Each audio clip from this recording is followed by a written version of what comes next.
Vamos falar de Vasco e Atlético Paranaense. Tudo sobre esse jogão logo mais no Liga Arena. Era a Arena da Baixada, agora se chama Liga Arena.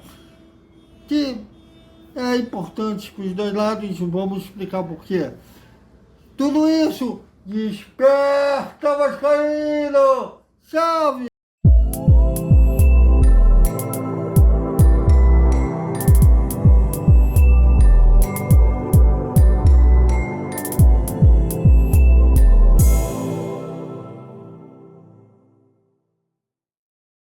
Salve, salve galera do Vascão!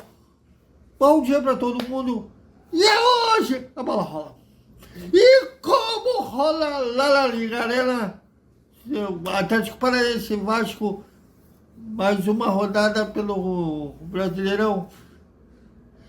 Pela 35ª rodada. Que, olha, hoje o Atlético Paranaense precisa vencer para estar na 7ª colocação com 51 pontos.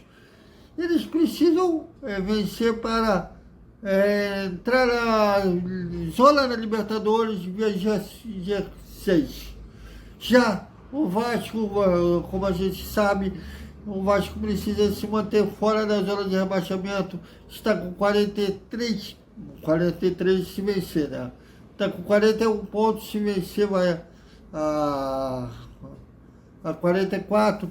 Mas a vitória se tornou fundamental, isto porque o Bahia goleou. Não, futebol não há mais surpresa. É um clássico no futebol brasileiro, Bahia e Corinthians.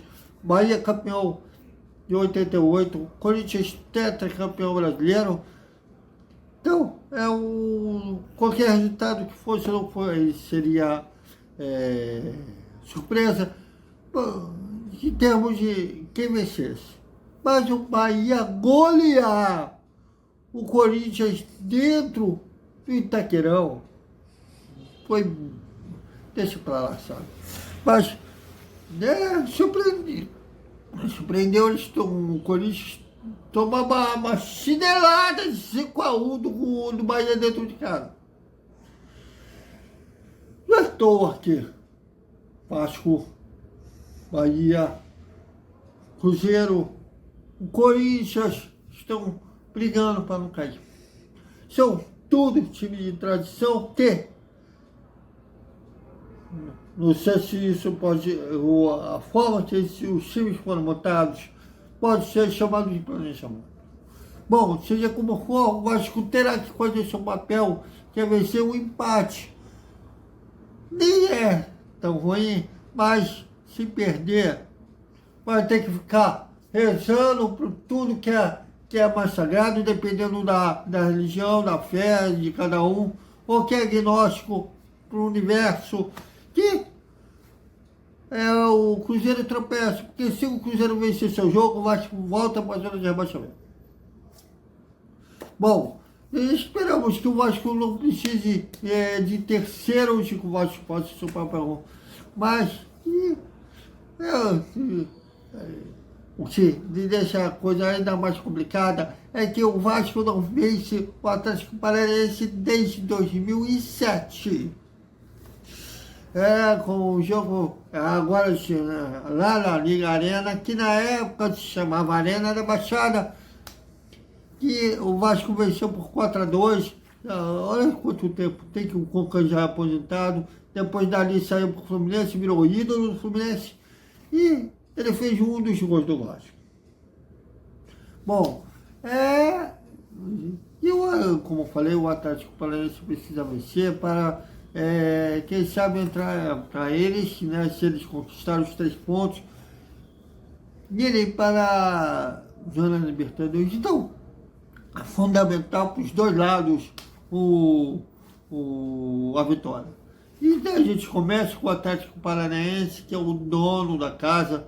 A gente ficou esperando um colega que mandasse a escalação do Atlético Paranaense, não mandou. Então a gente vai ter que ler a escalação. Mas é bom quando eu sempre tento um colega que cobre realmente aquele adversário do Vasco, Porque ele está acompanhando o dia a dia, o que ele observa, o que ele acompanha melhor, aquele adversário que vai enfrentar o Vasco. E o Atlético Paranaense não teve um ano tão bom quanto o ano passado, quando eles ganharam a Copa Sul-Americana, inclusive fizeram a final com o Bragantino, que está brigando pelo título do Brasileiro desse ano. Mas até que não foi um ano ruim para o Atlético Paranaense. Eles ganharam o Campeonato Paranaense e no Brasileiro estão brigando para entrar na zona de Libertadores. Bom, e sobre o time, o Victor Roque, que é das estrelas do Furacão, se lesionou há 2 meses atrás na partida contra o Internacional, voltou a treinar, porém como ele está muito tempo inativo, deverá ficar no banco e o técnico Wesley colocar no decorrer da partida. Mas, por exemplo, o Vitor Bueno, que cumpriu suspensão automática no jogo passado, deverá retornar à equipe. Então, o provável time do Atlético Paranaense, aqui no bloco de nota, aí eu escrevo todo correndo, contra o Vasco: Bento, Kaká, Thiago Heleno e Ezequiel. O Heleno, aquele que jogou no rival, Eric, Fernandinho e Zé Rafael, Cambiolo, Vitor Bueno e o Walter Bigode. São esses 11 que iniciarão jogando amanhã contra o Vasco. Deverá ser esses 11, né? Complicado que eu acho, ainda mais tendo um adversário direto, vencendo hoje de goleada e jogando fora de casa, com uma escrita tão longa, deixa as coisas ainda mais complicadas. E no Vasco, o Vasco vem de um empate contra o Cruzeiro em 2-2, o Vasco abriu o placar, mas é aquele negócio de fazer gol, recua. O Cruzeiro virou, o Vasco voltou a empatar. O Vasco teve 2 chances claras de virar de novo a partida, ambas com o Sebastião Ferreira. Uma ele sozinho cabeçou para fora e a outra ele tentou um voleio e capou a bola. E sobre o time, o técnico Ramon Dias tem modificações em relação a esse time que empatou com o Cruzeiro, a começar na lateral direita. O Paulo Henrique estava cumprindo suspensão contra o Cruzeiro, porém, por mim teve uma boa apresentação contra o Cruzeiro, inclusive fez o primeiro gol do Vasco. Então, há esta dúvida.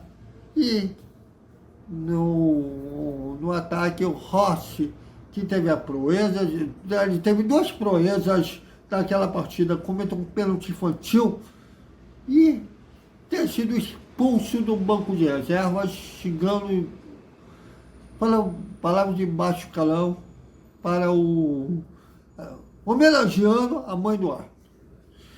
E conheço que ele seria titular, terá que cumprir suspensão automática. Eu cheguei a cogitar se, por exemplo, que o árbitro primeiramente havia errado o nome do Rossi, tinha botado do Gabriel Peck, mas ele corrigiu e o camisa, já esqueci a numeração do Rossi, mas o Rossi terá que cumprir suspensão automática. Eu cheguei a cogitar que poderia ter um efeito suspensivo. Me lembrei muito do Eurico Miranda, já que estamos na moda de falar do Eurico Miranda devido ao documentário da Globoplay. Quem teve TV Fio com anti-propaganda, horror.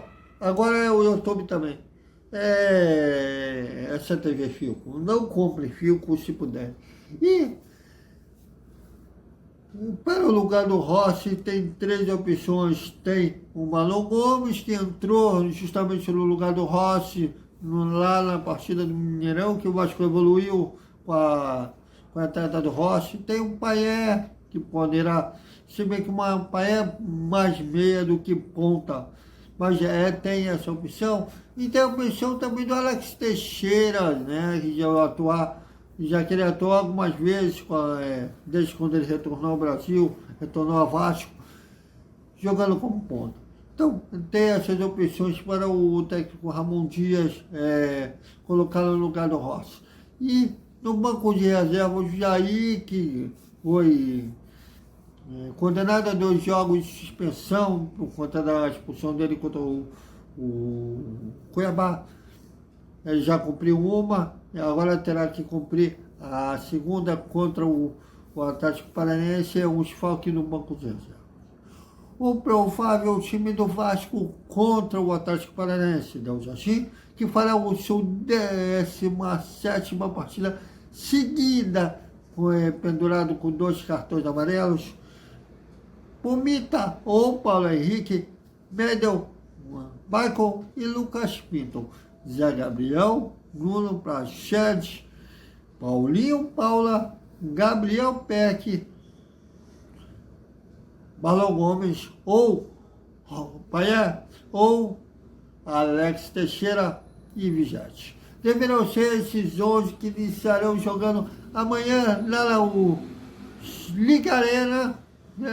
Foi complicado eu lembrar desse nome. Eu era tão acostumado com a Arena da Baixada que ainda não me peguei esse acordo comercial do Atlético Paranaense com a empresa que colocou o nome de Liga Arena.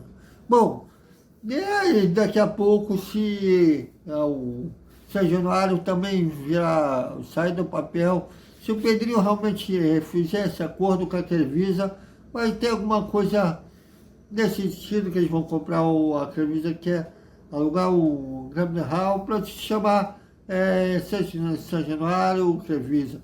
Mas vamos aguardar se isso vai realmente acontecer. Então é isso, galera. Até o nosso... hoje a gente tem análise da escalação, tem análise da partida, o pós-jogo, tudo isso amanhã, das emoções de Vasco. A TNT transmite a partida com a narração do André Hadig e a reportagem da Aline Nastri. Grande Aline, um beijão para a Aline lá, e toda a equipe da TNT que vai lá narrar e vai passar todas as emoções de Vasco e Atlético Paranaense. Da Casa TV também vai passar o jogo, porém eu não consegui saber qual é a equipe que vai narrar lá. Eu cheguei a perguntar ao Lucas Pedrosa, abraço ao Lucas Pedrosa, se ele iria comentar o jogo. Ele disse que não, mas ele não sabe quem é a equipe escalada para passar as emoções de Vasco e Atlético Paranaense e Vasco lá na Liga Arena. Então é isso, galera. Até o nosso, como eu falei, análise da escalação, depois a repercussão pós-partida e também vamos falar sobre a nossa análise do jogo, se a Atlético Paranaense e Vasco, que a gente tem a falar que o Vasco quebrou a escrita, né, que não vence o Atlético Paranaense fora de casa. Até mais.